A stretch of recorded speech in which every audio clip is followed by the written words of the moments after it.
안녕하십니까, 방정회사입니다. 오늘은 제 64강인데요.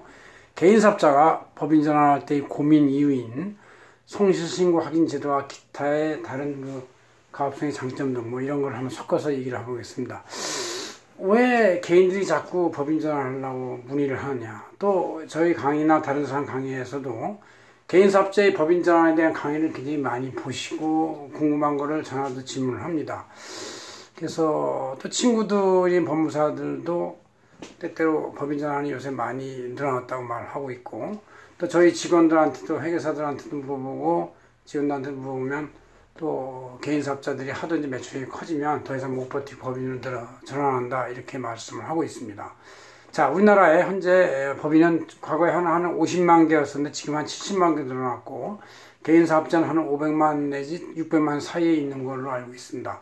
자, 이런 상황에서 개인이 사실은 사업하기엔 편하죠. 그냥 돈 마음대로 쓰고 또 매출만 반영해서 제대로 신고만 하면 되니까 재무제표 작성도 그렇게 복잡한 게 아니고 또 통장을 맞춰야 할 필요도 없고 그런 건 있어요. 그러나 법인은 이제 요건이 좀 까다롭지만 사실 개인사업자적 법인 그런 것은 이제 별로 그렇게 운영하기 어려움이 없습니다. 그래서 법인으로 운영을 바꾸는 경우도 있는데, 제일 큰 이유는 어떻게 보면 국세청, 즉 세무서의 납세 간섭이다 이런 얘기죠. 왜냐하면 국가에서는 아무래도 법인을 법인은 이제 지상경제에 노출됐다고 보고 개인사업자는 지하경제를 보는 경향이 있어요. 그래서 가급적 법인으로 유도를 하고 이러하고, 또 개인사업자 매출이 크면은 어느 정도 개인으로 하기에는 이제 여러 가지 모양이 안 맞는다 생각해서 법인으로 이제 가는 것이죠. 자, 그래서 한번 우리가 여기 제가 안세재경전환 7월 25일자에 이렇게 써놓은 글이 하나 있어요. 그게 바로 이 내용인데 그걸 한번 보도록 합시다.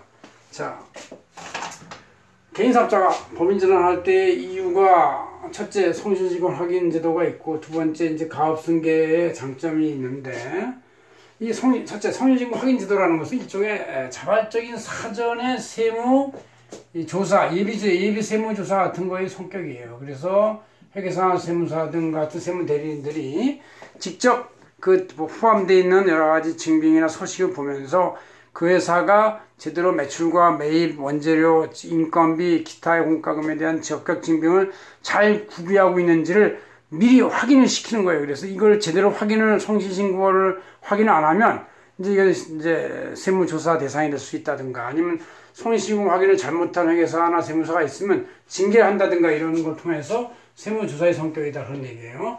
그럴 때 이 기준은, 매출액 기준은 농업이나 도소매업 같이 이제 매출액이 크게 나오는 기업은 작년에까지 20억이었는데 이제 2018년부터 15억으로 내렸어요. 강화시키겠다는 얘기죠. 제조음식 수법도 15억이었었는데 매출액, 연매출액 7.5억으로 강화시키고, 부동산 임대업이나 서비스업, 기인 서비스업 등 금융소득자 등들도 이제 5억 원, 최하는 5억 원입니다. 5억 원 정도가 이제 금방 올라가죠. 웬만한 부동산 빌딩은 5억 정도의 임대료가 나올 수 있으니까 이렇게 이제 굉장히 점차 강화시키고 있다. 즉 금액 기준을 낮춘다는 얘기는 강화시키고 있다는 얘기예요. 그래서 이것은 각 개인 사업주의 종합소득세에도 민감한 영향을 주고 있다. 자기의 매출이 크면 그만큼 종합소득세 올라가니까 올라가는데 그걸 다 성실하게 신고해야 되니까 온갖 증빙을 다 완벽히 맞추려면 이제 적격 증빙이 아닌 거 빼고 하면은 자기 소득이 올라가서 한계 세월에서 높은 세월을 맞을 수밖에 없으니까 민감하다. 따라서 이제 법인 전환 결단을 내리는 거예요. 자, 어쨌든 간섭이 있으니까 법인 전환 하는데, 어쨌든 손실신고 확인 절차는 먼저 4월 30일까지 세무대리인을 지정하고, 일반 기업의 종합소득신고는 5월 말일까지지만 이 매출액이 이렇게 15억, 7월.5억 같이 이제 어느 정도 되는 큰 데들은 손실신고 확인을 5월 30일에 종합소득신고를 건너뛰고 직접 6월 30일에 손실신고 확인 겸 종합소득신고를 손을 낸다 이런 얘기죠. 이럴 때 이제 회계사 세무서에 손실신고 확인서에 서명 날인을 해서 자기가 직접 보고 확인하고 파악했다라는 증빙을 남겨야 되는 것이죠. 그래서 이제 이런 손실신고 확인에 서비스 비용이 들어가니까, 수수료가 들어가니까 이런 거에 세공제를 기존의 100만 원에서 120만 원으로 상향을 했습니다. 그래서 보통 회계사 세무사들이 손실신고는 매출액별로 많이 차이를 다르게 받지만 보통 150만 원 내에 받고 120만 원 세액공제 받고 뭐 이렇게 하는 것 같습니다. 뭐 그건 그때그때마다 그 난이도에 따라 또 틀리긴 하겠지만 대충 그렇다는 얘기고. 그래서 이런 개인 사업자들이 법인 전환할 때 왜 이유나 이런 것이 좋은 점을 있는 걸 그래도 몇 번 들어보면 이게 이제 위로의 말씀이 될지 몰라도 뭐 이런 점이 좋은 점이 있다. 첫째, 매출과 이익이 상승하는 그런 올라가는 법인의 입장에서 볼 때는 개인종합소득세율이 이제 이렇게 6%도 있지만 이거는 사업을 할 가치가 없는 돈이고 올라가는 돈에 이렇게 세율이 높은데 법인세는 2억 원까지의 10%. 여기서 2억 원까지면 그냥 42%가 그냥 붙어버려요. 그러니까 법인세는 10%밖에 안 돼. 2억 원까지. 2억 원 초과 200억까지가 20%.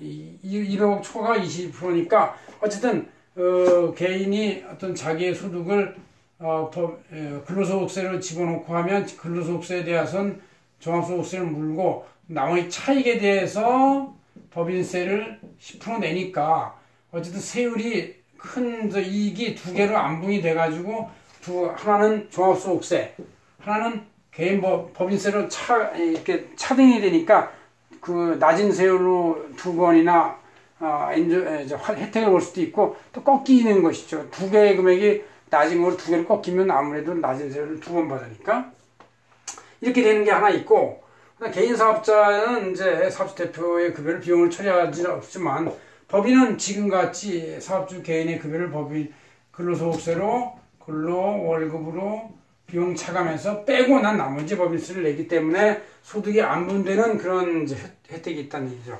그 다음에 이제 법인의 경우도 이제 나중에 배당할 때 종합소득세를 내는데 이럴 때도 법인 배당액의 11%를 세액공제해 주기 때문에 법인 이익의 2억 원까지는 이중과세를 거의 없앴다. 왜냐하면 2억 원까지는 10%이기 때문에 10%에 대해서 11%, 지방소득세까지 11% 세액공제해 주면 그 법인세 단계에서 낸 세금이 거의 다 종합소득세 할 때 세액공제를 빼지니까 이중과세가 거의 100% 해소가 되는 것이고 2억 초과에 대해서만 이제 22%인데 법인세 20%인데 이제 2억 11%지니까 50%만 이중과세 효과가 없어지는 효과가 있죠. 그 다음에 이제 또 좋은 점은 부동산이 포함된 가업 승계 상속 시 가치평가에서 부동산은 이제 100% 반영이 되지만 법인의 경우는 이제 소득가하고 이렇게 부동산가하고 자산가치와 이거에 가중 평균을 하기 때문에 좀 떨어질 수가 있다 그런 얘기죠. 또 개인적으로는 금융소득도 있고 임대소득도 있고 여러 가지 소득이 있는 경우는 자기 사업소득에다 이걸 더해버리면 사업소득까지 더해버리면 이게 굉장히 커요. 사업소득에다가 임대소득도 더하고 종합소득도 이 수동적 소득, 능동적 소득을 더하면 커지니까 법인으로 따로 구분하면은 거기서 월급 받고 소득을 안 분해서 두 개로 갈르니까 훨씬 혜택이 있다 이렇게 말할 수가 있습니다. 이건 분명히 따져보세요. 하나씩 그래도 나오고 지금 설명드린 바대로 충분히 그 소득 구분과 다당계 누진세, 낮은 세율을 두 번 기울라하는 것 때문에 당연히 낮을 수도 있다 그런 얘기고 기업 가치나 상속 배당, 가업주의 가치도 많이 떨어지게 나오게 돼 있다 그런 얘기죠. 그래서 여러분들이 법인 전환은 세무 간섭 때문에 뿐만 아니라 장기적으로 이익과 매출을 상승시켜서 회사를 확장시키고 일자리도 계속 유지하고 자기 가업한테 도움이 되려면 법인으로 전환하는 것도 현명한 대책이 되겠다 그런 말씀입니다. 고맙습니다. 박윤정 회사였습니다.